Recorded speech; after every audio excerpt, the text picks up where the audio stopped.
Здравейте! Казвам се Ивайло, основател на сайта Tracla.eu. Знаете, правиме 3D неща, яки коли за зарове, въобще сме ориентирани към бордгейминг общността. Много се вълнувам днес, защото получих тези две кутии. Може да видите, не знам дали ще се види тук на камерата. Те са с първият филамент. Филамент се нарича материал, от който правим самите кули. От 40% дърво. Поръчали сме два цвята. Единият се води Rosewood, а другият се води Hazelnut, т.е. лешников. Този виждате е малко по-тъмен. Така че, кое е интересното на тези филаменти? Както казах, те са с 40% дървесина.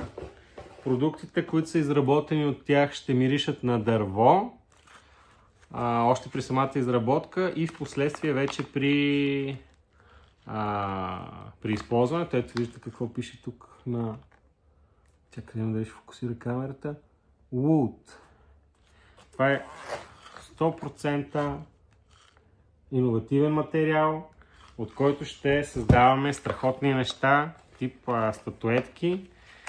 Така че очаквайте новата ни серия от дървени Dice Tower. Надявам се да ви харесат. Ще чакам обратна връзка. Скоро очаквайте нашите продукти в още повече магазини. В момента ни има в Барлогата в Варна, Time to Play в София. От следващата седмица в Абордаж ще имаме продукти. В Level Up също така ни очаквайте скоро. Така че следете канала ни. Скоро предвиждам да покажем първите продукти, произведени от дървен материал.